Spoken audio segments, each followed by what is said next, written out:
Vamos a hablar o voy a hablar de un tema relacionado con la separación de poderes en el constitucionalismo de los Estados Unidos, más en concreto el relacionado con el poder judicial y focalizándolo más que nada en la actividad, no en la actividad judicial de los jueces, de juzgar, ahí los jueces no ejecutan los juzgados, simplemente juzgan casos y controversias, sino que lo que pretendo narrar es exponer brevemente algunos episodios a lo largo de la historia constitucional estadounidense donde los jueces compatibilizaron el ejercicio de funciones judiciales con funciones que se correspondían con otros de los dos poderes. Entonces, en primer lugar, vamos a hablar de los orígenes constitucionales, es decir, trataremos de verificar si en los debates constituyentes, de alguna manera, había alguna base que permitiese entender que los jueces podían desarrollar funciones ajenas al enjuiciamiento de casos y controversias. Vamos a lo que se llama en terminología jurídica estadounidense a la interpretación originaria, es decir, el originalismo. ¿Qué entendían los padres fundadores o cómo concebían en los debates constituyentes la separación de poderes focalizándola en el poder judicial? Cuando se presenta el borrador de proyecto constitucional que fue redactado por James Madison, que quien lo defendió públicamente fue Edmund Randolph, que por aquellos momentos era gobernador de Virginia. Insisto, cuando se presentó ante la Convención Constitucional ese proyecto, había una previsión donde se regulaba un organismo que se denominaba Consejo de Revisión. ¿Qué era el Consejo de Revisión? Pues era un organismo de composición mixta, paritaria, de jueces y de miembros del Ejecutivo, que tenía como misión analizar el contenido de las leyes para, en primer lugar, verificar si esas leyes eran conformes o no con el texto constitucional.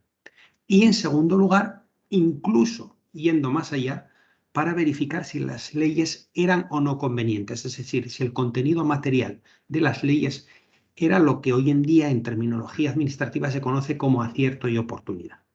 El Consejo de Revisión no era algo original de este proyecto, provenía de la Constitución del Estado de Nueva York, donde el Consejo lo componían el gobernador, el vicegobernador, el canciller y los jueces del Tribunal Supremo. Y su misión era la misma que la que se le atribuye aquí. Es decir, examinar el contenido de las leyes aprobadas por el Congreso antes de que entrase en vigor y verificar si eran conformes a la Constitución y b, si se podía mejorar de alguna manera la redacción de la ley.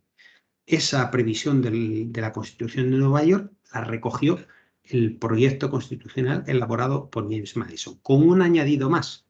Dado que aquí se trataba de un proyecto federal en terminología moderna, Madison y los constituyentes cuando hablaban de federal entendían que eran los artículos de la Confederación, para hablar del proyecto constitucional que estaban debatiendo, hablaban de nacional, pues este Consejo de Revisión tendría, además de ese análisis de las leyes federales o nacionales, tenía también la misión de analizar las leyes estatales, es decir, las aprobadas por los legislativos de los distintos estados, con carácter previo a que el Congreso Nacional emitiese el veto.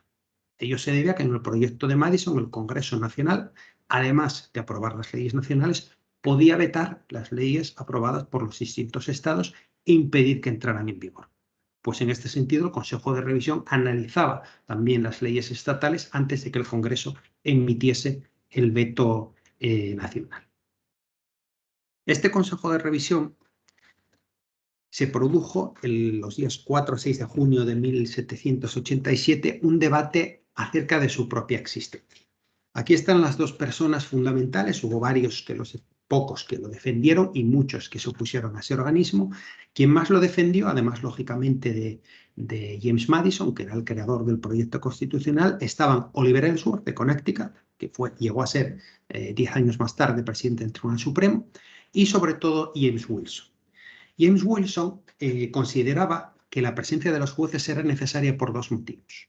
Uno, por prestigio, es decir, la presencia de los jueces eran personas honorables, eran personas muy preparadas, y la presencia de los jueces dentro de ese consejo de revisión dotaría a la ley de un aura de legitimidad adicional a la que ya tenía. Pero James Wilson iba más allá y decía que las leyes que aprobara el Congreso podían ser perfectamente constitucionales, pero no ser convenientes. Y en ese caso la labor de los jueces sería depurar la ley técnicamente para que fuese una ley adecuada y justa. Sin embargo, el Brits-Gerry se manifestó contrario a la presencia de los jueces en el Congreso, en el Consejo de Revisión, y entendía que los jueces efectivamente estaban capacitados para contrastar la ley con la Constitución e inaplicar la ley si consideraban que era contraria a la Constitución, pero no en el Consejo de Revisión, sino en el seno de un proceso concreto.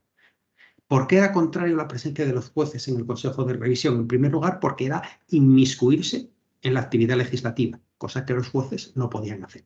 Y en segundo lugar, porque si se introducía a los jueces en el Consejo de Revisión, cuando tuvieran que aplicar la ley ya como jueces, no serían del todo imparciales, porque habrían participado en el procedimiento legislativo. Realmente la suerte del Consejo de Revisión se decidió prácticamente de forma inmediata, en junio de 1787, porque la mayoría de los estados y de los delegados sostuvieron la tesis del Brits-Gerry y desestimaron la de James Wilson. James Wilson y James Madison intentaron introducir nuevamente más adelante el Consejo de Revisión, pero de manera infructuosa. Una segunda institución que también apareció ya en una fase más tardía, en agosto de 1787, fue el Consejo de Estado. El Consejo de Estado no es una creación análoga a la que existe hoy. De hecho, la creación del Consejo de Estado español actual es heredero del Consejo de Estado francés, que es una creación napoleónica. El Consejo de Estado que se propuso instaurar en agosto de 1787 era prácticamente un órgano íntegramente ejecutivo, pero con la presencia del presidente del Tribunal Supremo. Es decir, como podemos ver, la composición era, por un lado, los titulares de los distintos departamentos ejecutivos, el proyecto de constitución incluso llegaba a enumerar, y el Chief Justice. Chief Justice es el presidente del Tribunal Supremo, que además, en caso de ausencia del presidente, llegaría a presidir el propio Consejo de Estado. Y la función que tenía el Consejo de Estado era asesoramiento y consulta, es decir, asesorar al presidente en cuestiones de competencia ejecutiva y a resolver los dictámenes o las consultas que el presidente le sometiera. De nuevo tenemos aquí al Brits-Gerry, que se manifestó contrario a la propia existencia del Consejo de Estado, pero incluso llegando a admitir, decía, efectos dialécticos, que se pudiese crear un Consejo de Estado, era suficiente con la presencia de los titulares de los departamentos ejecutivos, pero debería eliminarse de ahí al Chief Justice. ¿Por qué? Por la misma razón que se había que eliminar a los jueces del Consejo de Revisión, porque era inmiscuir a los jueces en este caso, en unas competencias o funciones que eran estrictamente ejecutivas. El Consejo de Estado prácticamente no llegó ni a debatirse, desapareció sin dejar rastro. En cada Constitución hay algún tenue resto del Consejo de Estado, más que nada la facultad del presidente de someter a consulta o asesoramiento a los titulares de departamentos ministeriales, pero el Consejo de Estado como tal no pasó al texto constitucional. De hecho, la Constitución ni siquiera recoge la figura del gabinete, que es una creación que por convención constitucional inauguró Washington en 1791, incorporando a los titulares de los distintos departamentos y a la Attorney General, que la Attorney General no fue hasta 1870 el titular de un departamento ministerial, sino un mero asesor jurídico encargado de la defensa y representación en juicio de los Estados Unidos, pero que no era miembro no era titular de un departamento ejecutivo. Sin perjuicio de lo cual, insistimos, Washington lo incluyó en las reuniones del gabinete. Aquí hay una tercera modalidad de introducción vamos a decir, a los jueces en funciones que en principio les son ajenas, que es el impeachment al presidente. El impeachment en la Constitución de los Estados Unidos es un procedimiento que tiende simple y llanamente a expulsar a una persona que ostenta un cargo federal del cargo que ostenta, por incurrir en una serie de comportamientos que están tipificados en la propia Constitución. La Constitución en estos casos dice que la acusación corresponde en exclusiva a la Cámara de Representantes, que aprueba lo que se denomina artículos de impeachment. Luego la situación pasa al Senado, que es el encargado del enjuiciamiento y fallo y de determinar si se expulsa o no a esa persona del cargo federal que ostenta.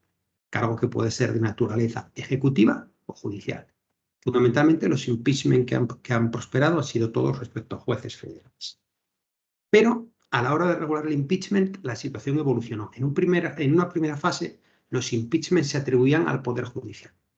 Pero a lo largo de la tramitación constitucional fue modificándose posterioridad se decía que correspondería al Poder Judicial, pero la iniciativa del procedimiento solo podía proceder del Congreso, y posteriormente se desapoderó al Poder Judicial y se estableció un procedimiento pura y estrictamente de las dos cámaras legislativas, donde en la Cámara de Representantes acusa y el Senado enjuicia y falla. En principio, el Senado se constituiría como una reunión ordinaria normal, es decir, el presidente del Senado sería el vicepresidente de los Estados Unidos, que es su presidente nato, y los senadores, a la vista de los artículos de la acusación, escucharían al acusado, analizarían las pruebas y por votación decidirían si lo expulsaban o no. ¿Qué ocurre? Que en el caso del impeachment al presidente, se dijo en los debates constitucionales, vamos a ver, si sometemos al impeachment al presidente, se juzga en el Senado y el presidente del Senado es el vicepresidente de los Estados Unidos, que es el encargado de suceder al presidente, es decir, la persona que están enjuiciando, lógicamente puede haber un conflicto de intereses. En ese caso no puede estar ahí el vicepresidente de los Estados Unidos. ¿A quién ponemos entonces? Pues solamente para este caso, el vicepresidente es sustituido en la presidencia del impeachment por el Chief Justice, por el presidente del Tribunal Supremo. De tal manera que en todas las ocasiones que hubo un impeachment al presidente, en el caso de Andrew Johnson, en el caso de Bill Clinton y en el caso de Donald Trump, quien presidió en ese caso el Senado fue el que entonces era presidente del Tribunal Supremo. No se consideró que esto fuera contrario al principio de división de poderes, primero, porque estamos ante un procedimiento que, aunque lo hacen las dos cámaras legislativas, en realidad es un proceso de naturaleza cuasi judicial, es decir, se siguen formas judiciales: acusación, enjuiciamiento y fallo. Y a la hora del enjuiciamiento, aunque lo lleve a cabo una cámara legislativa, como es el Senado, en realidad serían formas judiciales. Y en segundo lugar, porque aquí el Chief Justice prácticamente se limita a presidir, es decir, no tiene ningún tipo de voto. Simplemente digamos que es el encargado de mantener el orden, de dirigir los debates y de desarrollar las funciones. Y además teniendo en cuenta que en el borrador inicial el impeachment era un procedimiento judicial, aunque derivó en una cuestión de naturaleza estrictamente política, es decir, de expulsión del cargo. Si se entiende que además la expulsión del cargo fue por la comisión de un ilícito penal, la propia Constitución declara compatibles el impeachment con un posterior enjuiciamiento penal. Esto es en lo que se refiere a los debates constituyentes relativos al Poder Judicial y al ejercicio de funciones no judiciales por parte de los jueces. Pero en la época fundacional tiene lugar otra práctica que va a determinar también o va a condicionar cómo debe entenderse el principio de separación de poderes, que es el episodio de la llamada consulta a los jueces. Hay que tener en cuenta que hasta el siglo XVIII, inclusive, en Inglaterra, en Gran Bretaña, perdón, no era infrecuente que los jueces fueran los receptores de consultas hechas por parte de otros poderes, concretamente del Poder Ejecutivo. Los jueces en este caso lo que hacían era recibir la consulta, la analizaban y daban la respuesta en derecho, lo que se llamaba en terminología jurídica del common law advisory opinions. Es decir, podríamos traducirlo como dictámenes consultivos. Es decir, los jueces, a mí de jueces, ejercían funciones consultivas de otro poder. No se entendía que esto fuera en contra del principio de división de poderes, más que nada porque la opinión que se les solía requerir era cuestión exclusivamente técnica, es decir, cuestiones jurídicas. Esto se planteó en los Estados Unidos en una situación muy concreta, que fue en 1793.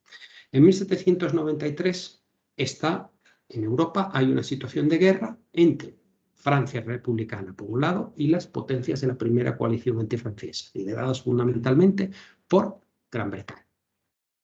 Tenemos una imagen de una película que a mí me encanta, que es La Pimpinela Escarlata, que tiene cierta conexión con lo que vamos a hablar, porque precisamente, bueno, los que hayan leído la novela o visto la película sabrán que el ciudadano Chauvelin, que era el que se nombraba como embajador en la República Francesa en Londres, tiene como misión averiguar quién era la Pimpinela Escarlata y secuestrarlo y llevarlo a Francia para juzgarlo allí y ejecutarlo. Pero tenía que hacerlo sin comprometer mucho la labor de la República Francesa. Es decir, tenía que hacerlo de forma muy discreta. Cosa que no ocurrió en Estados Unidos. En Estados Unidos, el embajador de la República Francesa, que era Edmond Genet, pese a que los Estados Unidos habían declarado la neutralidad en el conflicto bélico, llevó a cabo una serie de acciones que comprometían la neutralidad estadounidense. Porque, por ejemplo, este embajador francés, Genet, lo que hacía era, pese a que los Estados Unidos eran neutrales, capturaba barcos ingleses en zonas que eran de territorio estadounidense, las llevaba a territorio estadounidense, consideraba que eran capturas francesas y ahí se las atribuía a los buques corsarios franceses que las habían capturado. Claro, lógicamente esto compromete de alguna manera la neutralidad estadounidense.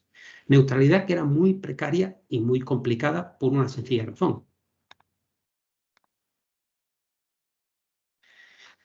Pese a que eran neutrales, Estados Unidos estaba vinculado a Inglaterra y a Francia por dos tratados distintos. Con Francia estaba vinculado por el Tratado de Amistad de 1778.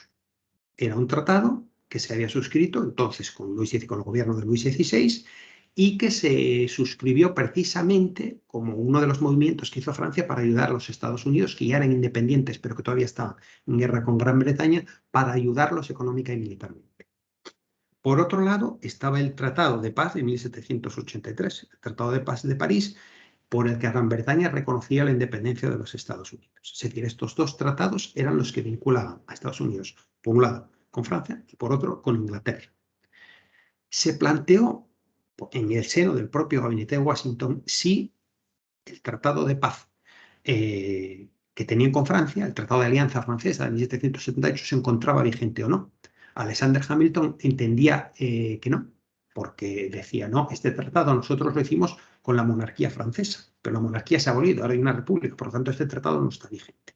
Mientras que Jefferson, que era el secretario de Estado, decía, no, no, el tratado está vigente.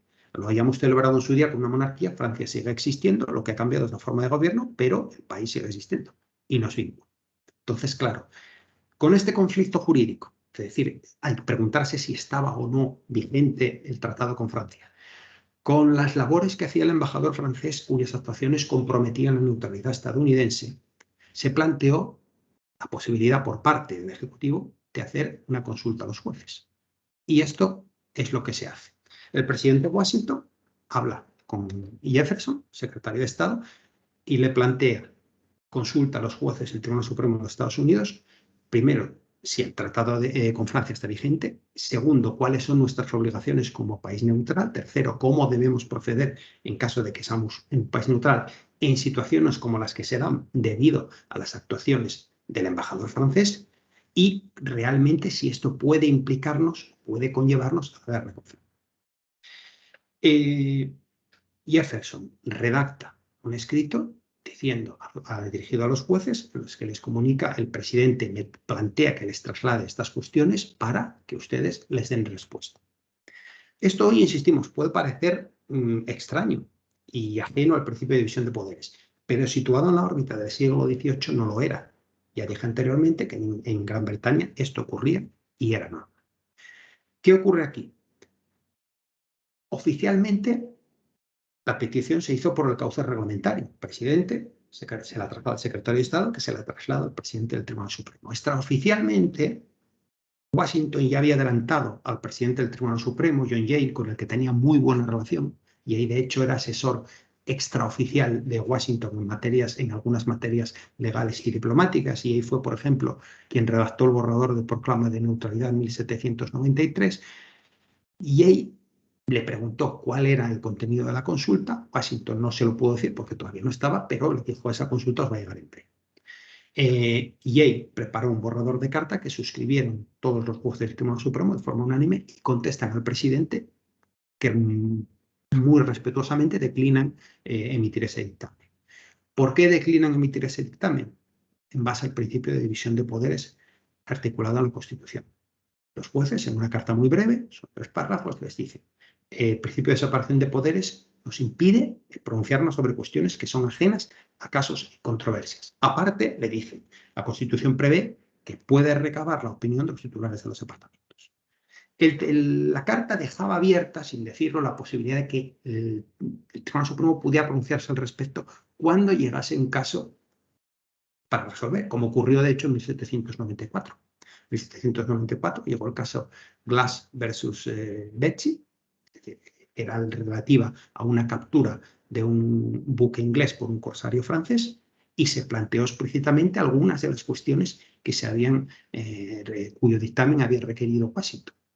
Lo que los jueces rehusaron hacer por carta ante una petición consultiva, sin embargo, a la hora de resolver un caso concreto lo hicieron. Y determinaron, por ejemplo, que los únicos competentes para determinar de la licitud de una captura o no efectuada en territorio norteamericano eran los juzgados y tribunales estadounidenses. Por lo tanto, por convención constitucional, los jueces rehusaron emitir opiniones consultivas, dictámenes consultivos. Este episodio, que se conoce como la consulta a los jueces, incluso en algún voto particular de alguna sentencia norteamericana muy reciente, se alude a este episodio como una convención a seguir según los cuales los jueces única y exclusivamente resuelven cuestiones planteadas en el seno de un procedimiento jurídico. Bueno, hasta ahora hemos visto los debates constituyentes y la primera convención judicial, vamos a decirlo así, que acota aún más el ámbito de actuación de los jueces, ciñendo la resolución de casos y controversias. Vamos a ver ahora una serie de episodios en la historia constitucional estadounidense donde esta situación quebró y donde los jueces llevaron a cabo funciones que excedían del mero enjuiciamiento y fallo de asuntos judiciales. Vamos a ver en primer lugar el ejercicio individual de funciones no judiciales. Es decir, cuando es un juez solo, no un tribunal, no un órgano, sino un juez quien ejercita por sí funciones no judiciales. La primera situación es el ejercicio de funciones ejecutivas judiciales. Y tenemos dos ejemplos que están separados entre sí por 10 años, que son los del primer presidente del Tribunal Supremo, John Jay, y los del quinto, John Marshall. John Jay es nombrado presidente del Tribunal Supremo el 24 de septiembre de 1789, es decir, nada más aprobada la Judiciary Act. El mismo día que se aprueba la Judiciary Act, Washington remite los nombramientos de los jueces del Tribunal Supremo, de los jueces federales al Senado, y se aprueba de manera inmediata. Bien, el caso es que Jay, en ese momento, en el momento de ser nombrado presidente del Tribunal Supremo, era el secretario de lo que entonces se denominaba Asuntos Exteriores, que es lo que hoy es la Secretaría de Estado. Jefferson ya había sido nombrado titular de la cartera. A Jay, que era el que la desempeñaba desde 1784, bajo el régimen de los artículos de confederación, Washington le había dado la oportunidad de seguir, pero bueno, Jay consideró que era más útil en el Tribunal Supremo. No obstante, mientras Jefferson, que se encontraba en París, llegaba a territorio americano y tomaba posesión de la cartera, Washington le pidió a Jay que transitoriamente continuara en el ejercicio del departamento, porque él tenía mucha experiencia diplomática, llevaba gestionando el departamento 6 años y lo conocía, 5 años y lo conocía muy bien. Entonces, cuando es presidente del Tribunal Supremo, cuando es nombrado, Washington le pide que continúe pese a ello hasta que Jefferson se incorpore. Jefferson se incorporó en marzo de 1790, que es cuando toma posesión efectiva de la cartera. Hasta ese momento, y ahí continuó, ejerció las funciones judiciales, es decir, las obligaciones que tenía como juez del Tribunal Supremo y como juez de circuito, y ejecutivas. Si bien en el ámbito ejecutivo se le metió a la gestión y despacho de asuntos, pero durante un breve periodo simultaneó las dos funciones. Algo parecido ocurrió 10 años después en el caso de John Marshall. John Marshall es nombrado secretario de Estado por Adams en junio de 1800, cuando hay una crisis de gabinete enorme. Hay una división en el Partido Federalista entre los ultrafederalistas de Hamilton y los más moderados de Adams. Adams estalla contra 2 miembros de su gabinete, a los que acusa de ser desleales al presidente y ser más leales a Hamilton que a él, y los expulsa. Y al secretario de Estado, que era uno de los que expulsó, lo sustituye por John Adams. ¿Qué ocurre? El entonces presidente del Tribunal Supremo, Oliver Ellsworth, se encontraba en París y cuando Adams ya tiene perdidas las elecciones presidenciales, llega la carta de dimisión de Ellsworth. Estamos en diciembre de 1800. El 4 de marzo de 1801, Jefferson tomaría posesión como presidente de los Estados Unidos. En ese momento no se sabía si eran Jefferson o Burr, se sabía que los federalistas habían perdido, las opciones estaban entre si iba a ser presidente Jefferson o Burr, finalmente fue Jefferson, pero el que tomara posesión lo haría el 4 de marzo de 1801.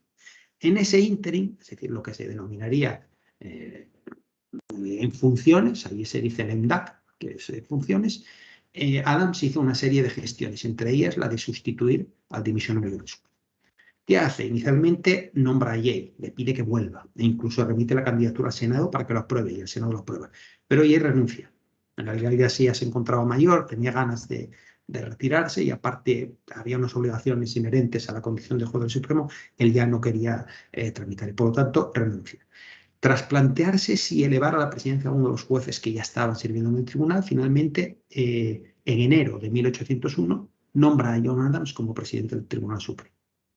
Desde ese momento y hasta marzo de 1801, Adams simultanea las dos funciones y las ejerció de forma efectiva, incluso alguna llegó a tener su importancia, porque por ejemplo el caso Marbury versus Madison, que resolvió precisamente John Marshall como juez del Tribunal Supremo, el fondo del asunto era la expedición de unas comisiones de nombramiento para jueces de paz que venían rubricadas por el secretario de Estado, que era precisamente John Adams.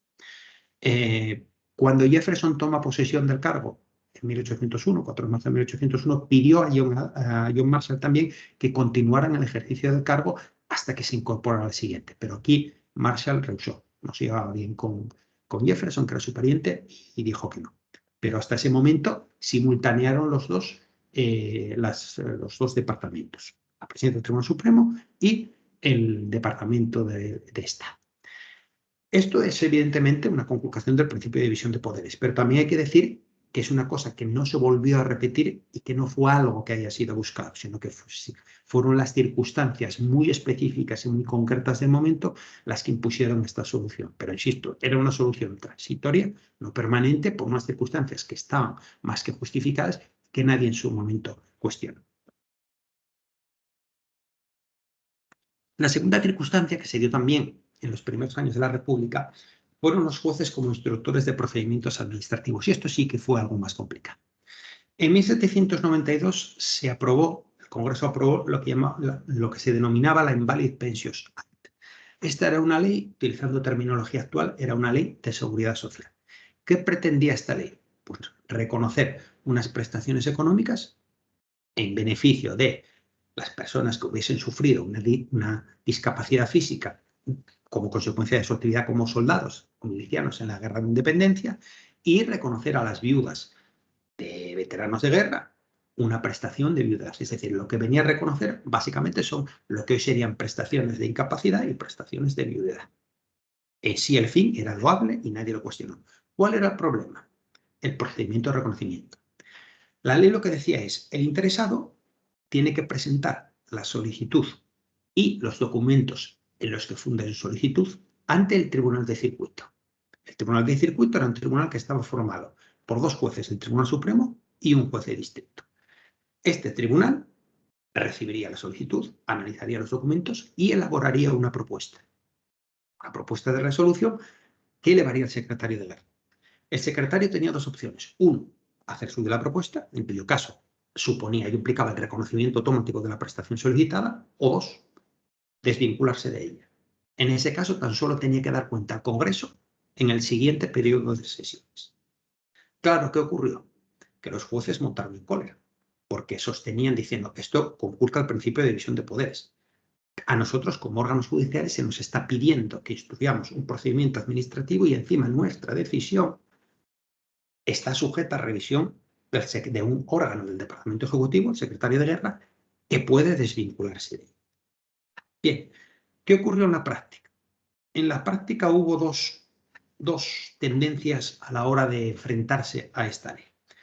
Todos los jueces del Tribunal Supremo, sin excepción, los 6 que entonces eran jueces del Tribunal Supremo, consideraron que la ley era inconstitucional y de hecho dirigieron cartas al presidente Washington diciendo que consideraban la ley que conculcaba el principio de división de poderes y que se lo transmitieran a fin de que diera traslado al Congreso para que éste hiciese lo que procediera.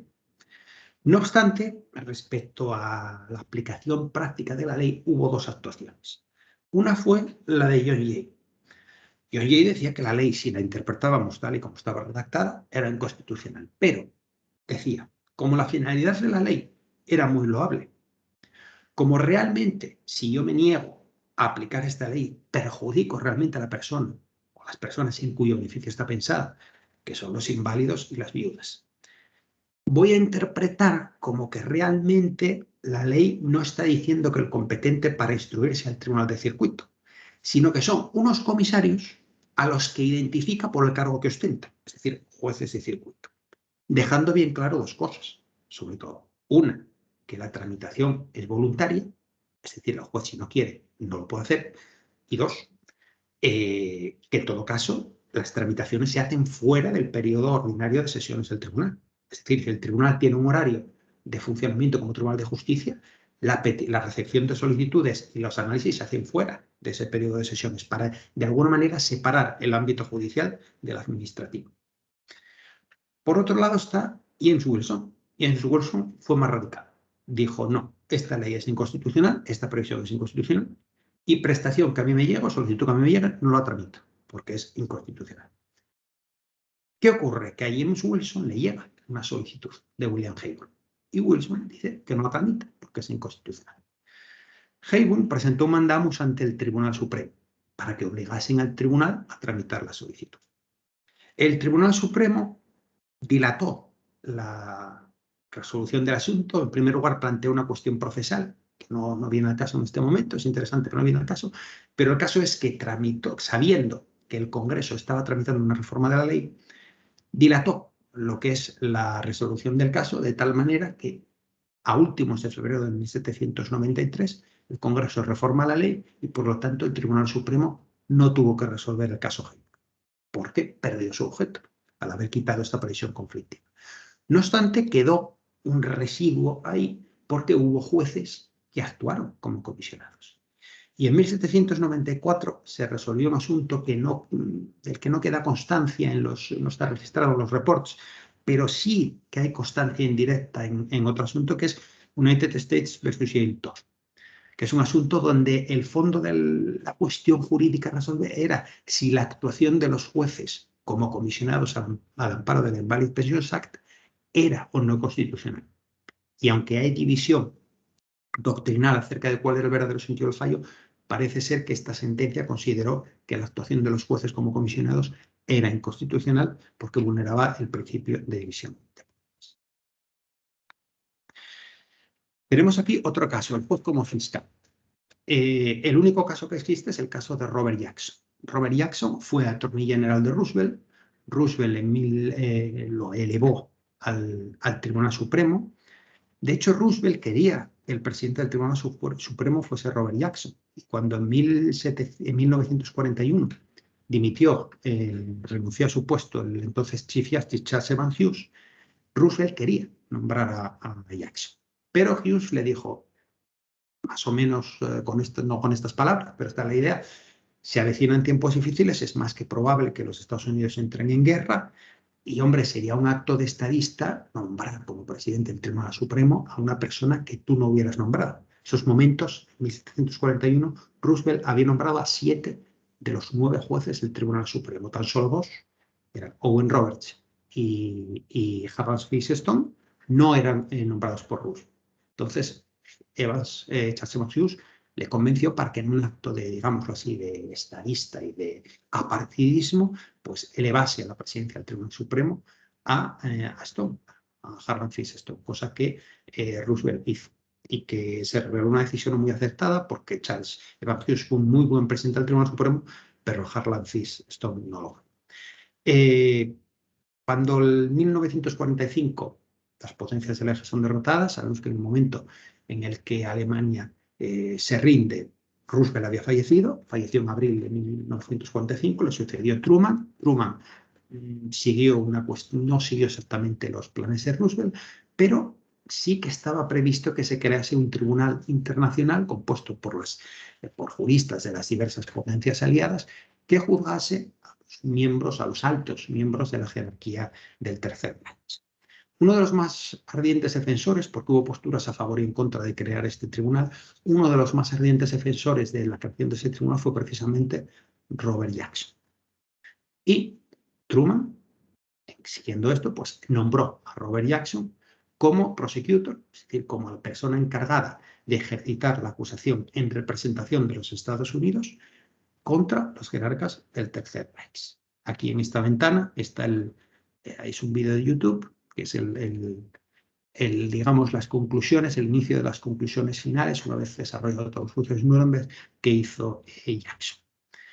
Sí que hubo mucha controversia por el nombramiento de Jackson, no tanto porque conculcase el principio de división de poderes, realmente él no estaba haciendo nada en Estados Unidos, era una cuestión que se estaba ventilando en Europa, la actividad de Robert Jackson se realizaba en Europa, pero sí que tuvo sus consecuencias para el Tribunal Supremo, porque el Tribunal Supremo durante un año, que fue el que duró los juicios en Nuremberg, tuvo que trabajar con un miembro menos, de 9 bajo 8, y esto tiene unas consecuencias que podían ser graves, porque realmente si el Tribunal Supremo de Estados Unidos tiene 9 miembros es para garantizar que no haya empate.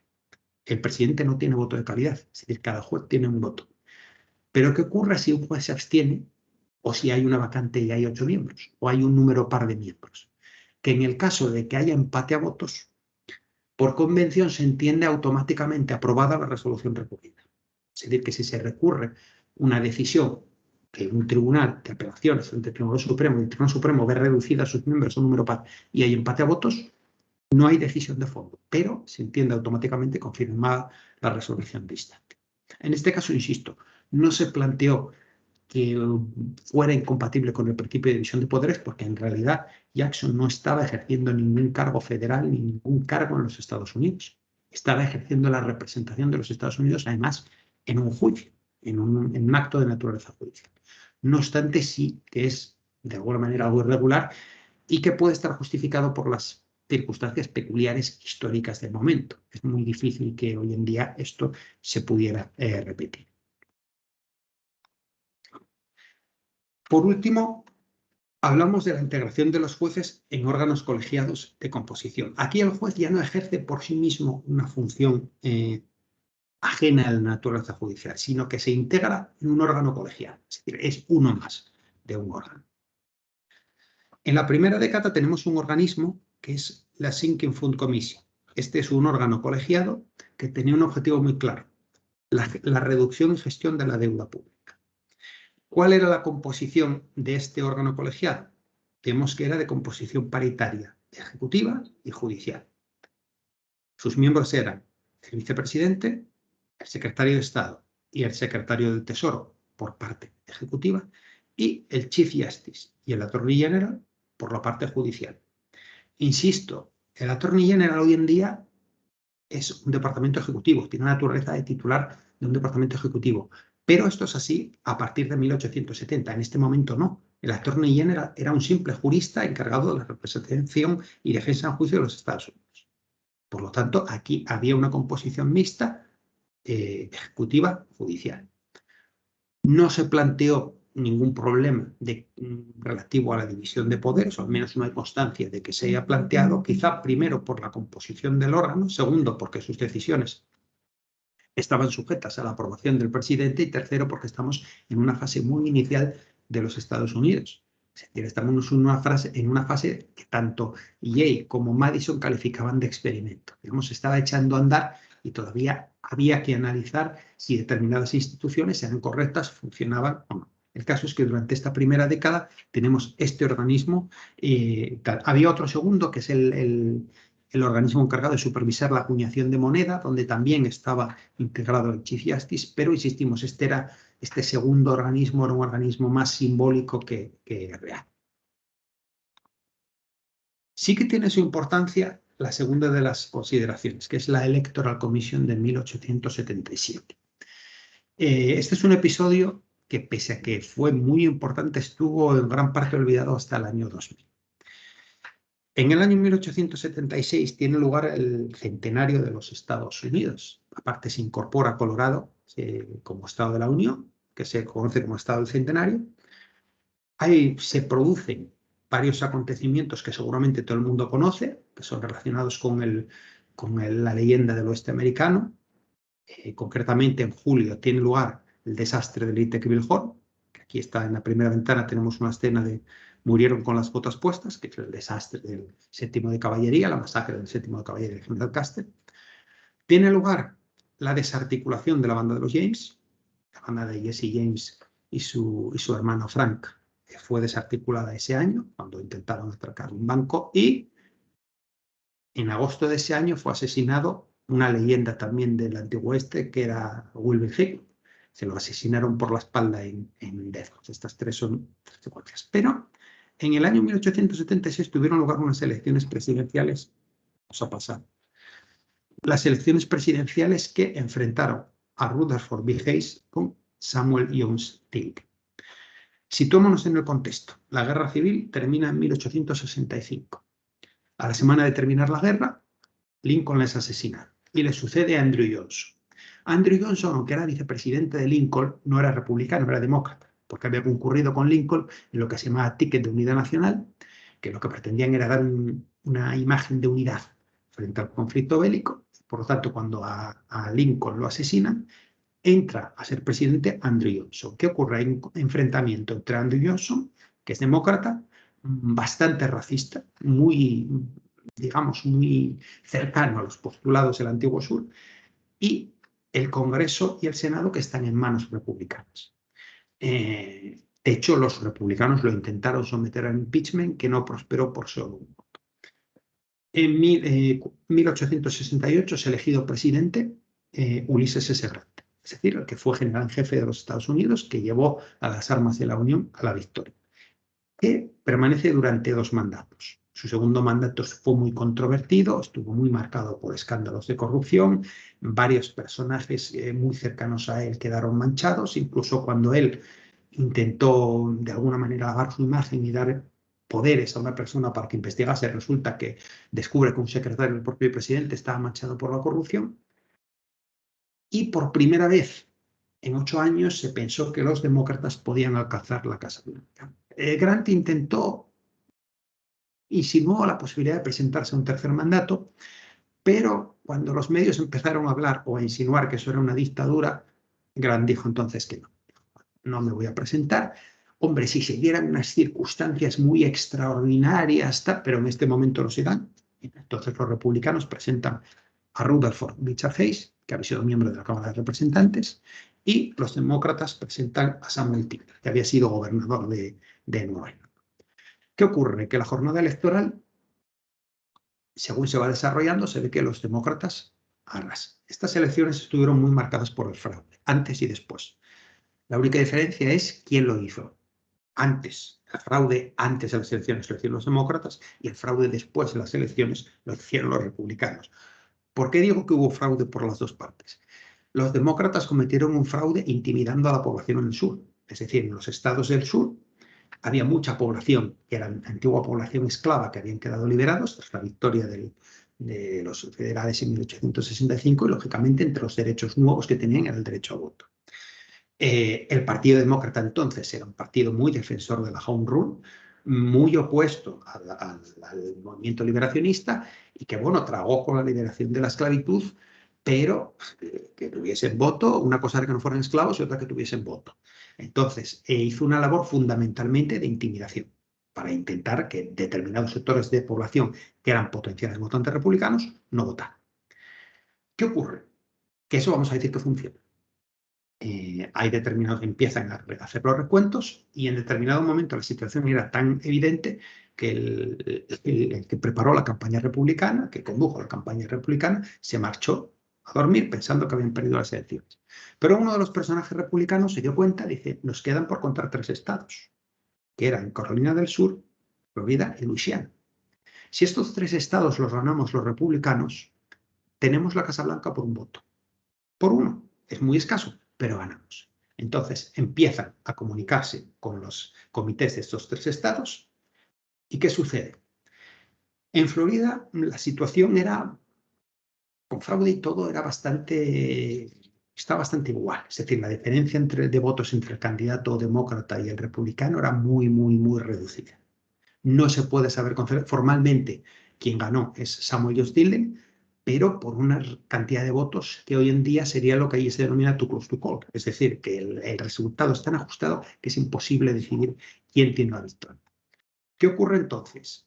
Que los republicanos, que eran los que controlaban los organismos encargados del recuento de votos, anularon unos cuantos votos demócratas y ello condujo a que, como la diferencia era muy reducida, pasa a ganar por una votación más reducida, por un margen más reducido, pero pasa a ganar el candidato republicano. Carolina del Sur, más de lo mismo. Pero la situación más grave fue en Luisiana. Luisiana, la diferencia era abrumadora entre el candidato demócrata y el candidato republicano. El demócrata le sacaba millares de votos. ¿Qué hizo entonces el organismo encargado del recuento de votos en Luisiana? Anuló masivamente los votos demócratas, anuló algunos miles republicanos para decir, mira, no somos imparciales, anulamos los nuestros también, pero anuló un montón de voto demócrata. ¿Qué hizo? Que revirtió, dio la vuelta al resultado electoral. Donde había ganado el demócrata, ganaba el republicano. ¿Qué ocurre? Insisto, la situación era muy, muy, muy ajustada y estos tres estados eran clave. Al dar la vuelta a los resultados, ganaba el candidato republicano, por un único voto compromisario. ¿Qué ocurre? Que como los demócratas dijeron que habían ganado ellos en los tres estados, los republicanos decían que habían ganado ellos, los republicanos mandaron los certificados oficiales al Congreso, al Senado de los Estados Unidos, que era donde se deberían recontar los votos. ¿Qué ventaja tenían los republicanos? Que como controlaban los organismos de recuento y los organismos que tenían que certificar los resultados, sus votos compromisarios tenían una apariencia de realidad.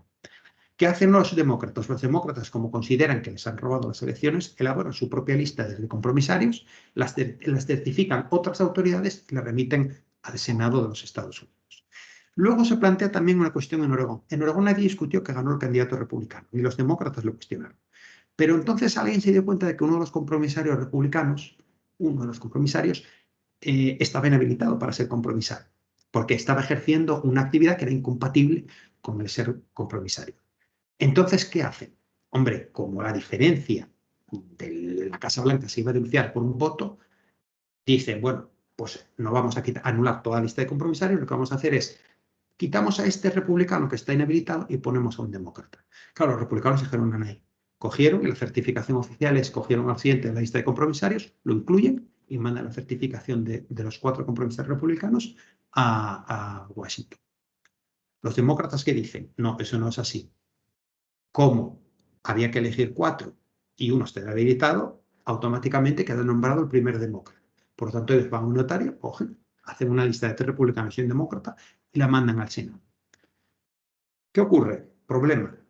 La Constitución no establecía ningún mecanismo para solventar este tipo de controversias. ¿Qué se hace? Pues tras la negociación de los dos partidos en un clima muy, muy tenso, porque las cicatrices de la guerra civil están todavía muy abiertas, el riesgo de que vuelva a estallar el conflicto bélico era muy real. Los Estados Unidos todavía, el gobierno federal mantenía tropas, muy pocas, pero tropas en el sur. Los dos partidos llegan a un acuerdo de decir, bueno, vamos a crear un organismo ad hoc exclusivamente para resolver este asunto y a su resultado nos atenemos. Entonces crean lo que se denomina la Electoral Commission.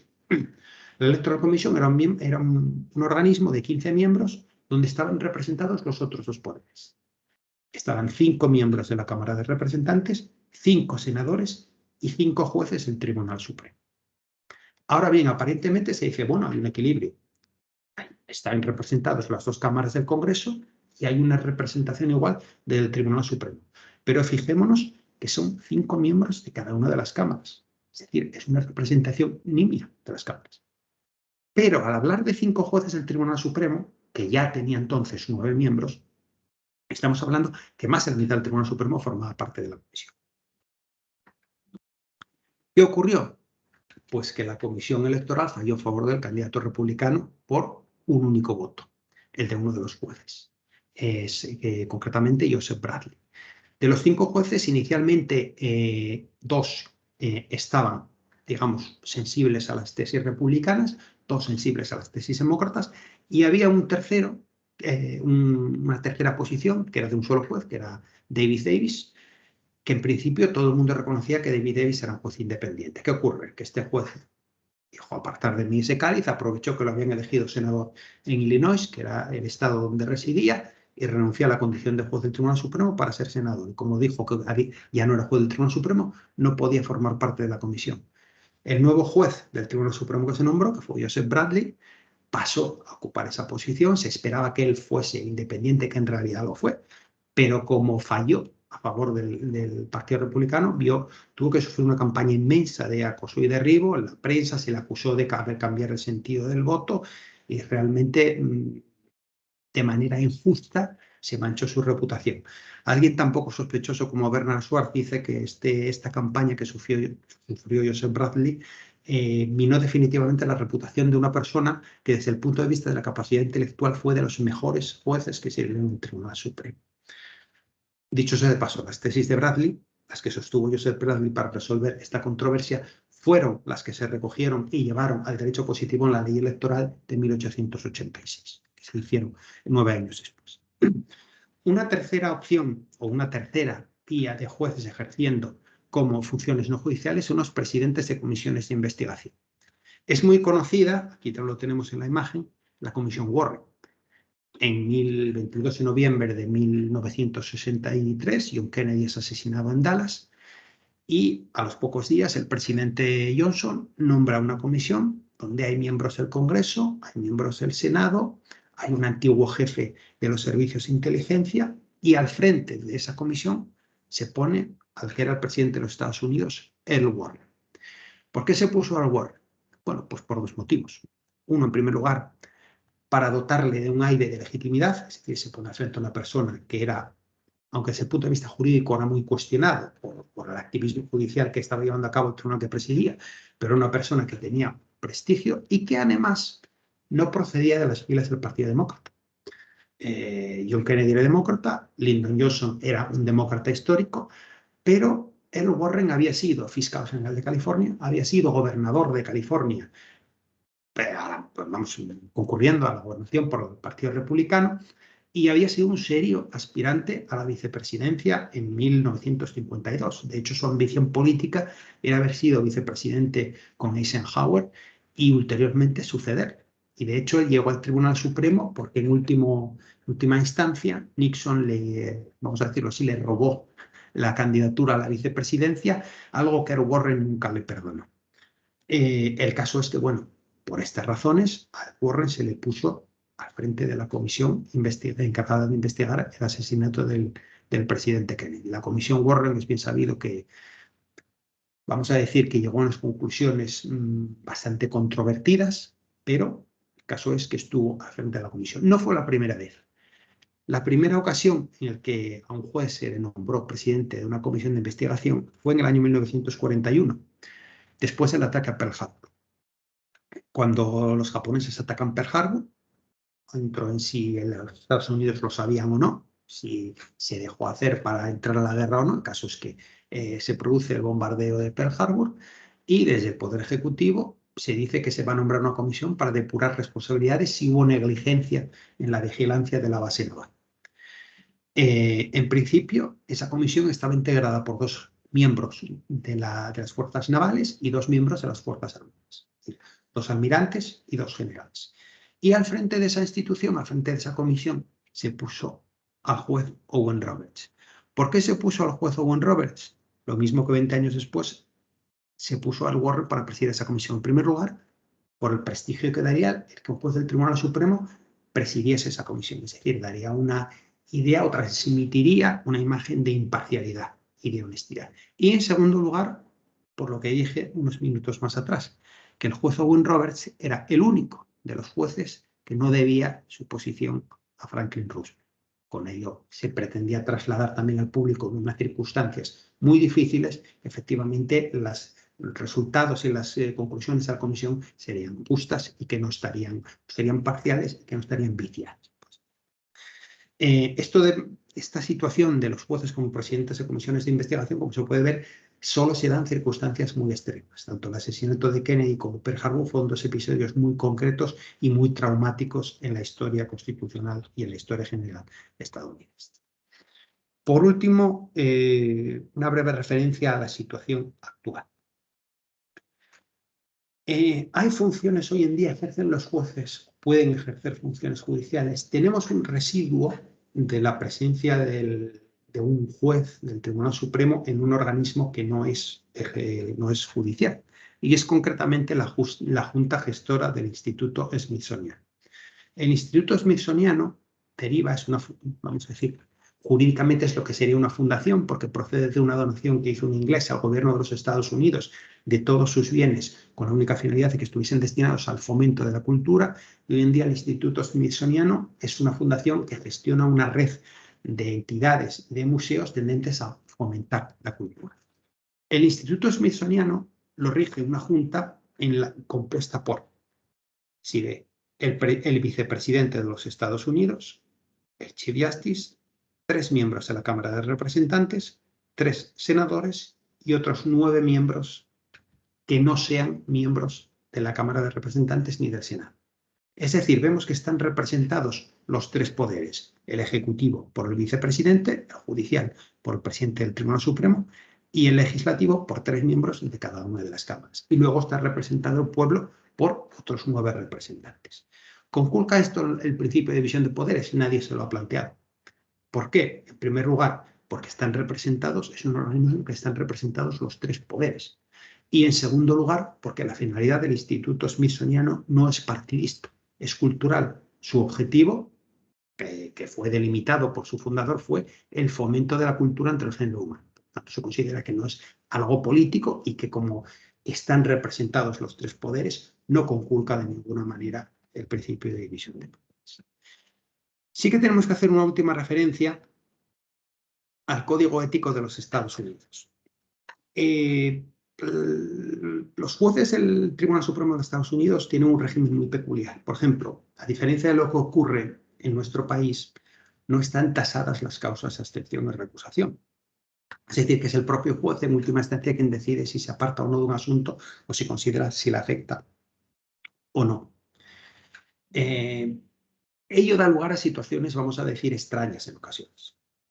Y vemos en la prensa cada poco que hay jueces que se les acusa de coger regalos, de ir a comer o ir a cazar con amigos, otros que viajan en aviones de personas de las que poseen empresas, de las que ulteriormente tienen que conocer casos. Entonces, ante la ausencia de un código ético de los jueces del Tribunal Supremo de Estados Unidos, el año pasado, finalmente el año pasado, el 13 de noviembre de 2023, se aprobó ese código ético.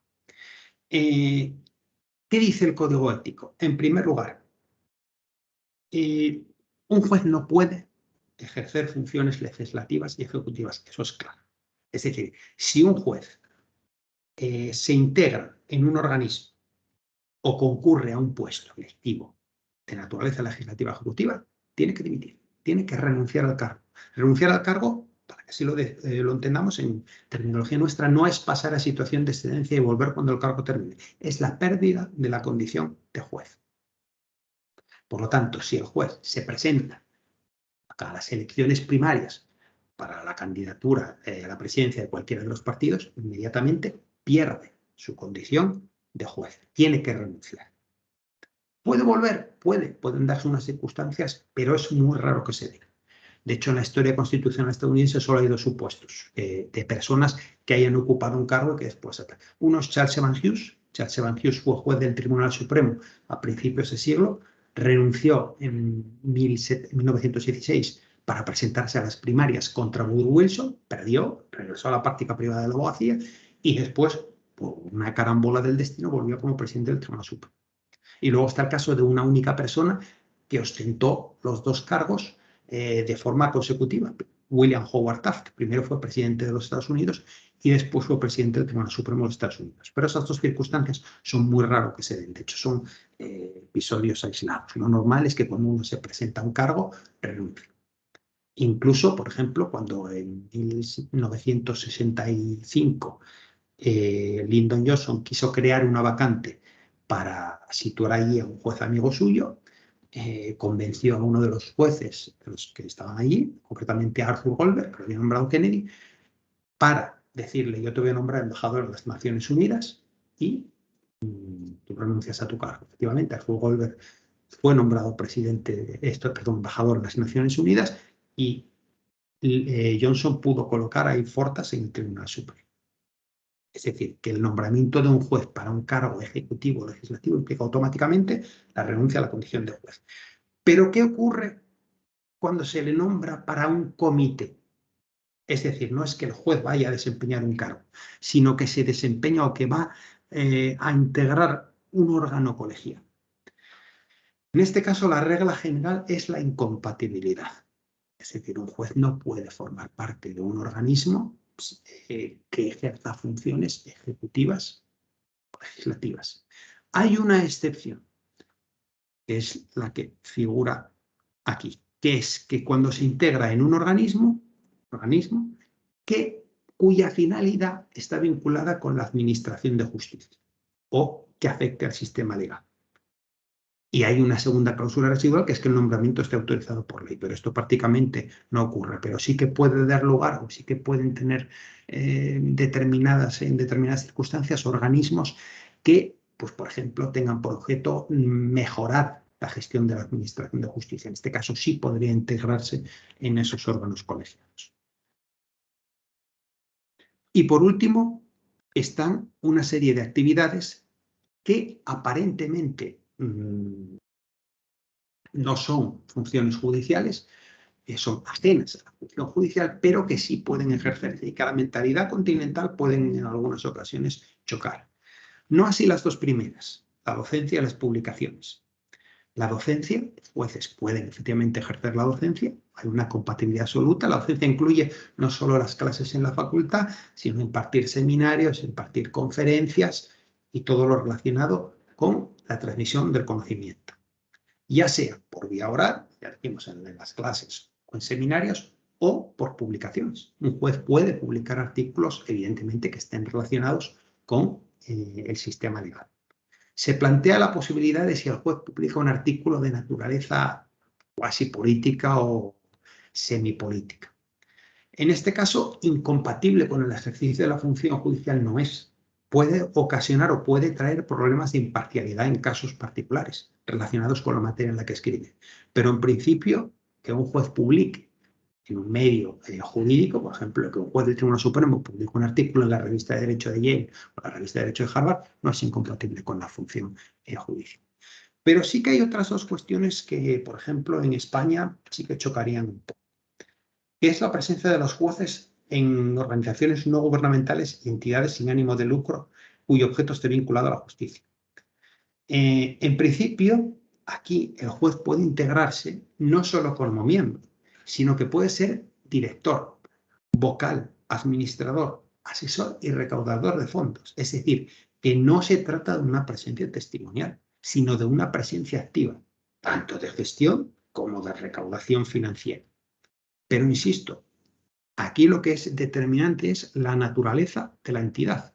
Tiene que ser una entidad A, que no tenga ánimo de lucro, y B, que el objeto de esa entidad esté vinculado directamente con la administración de justicia.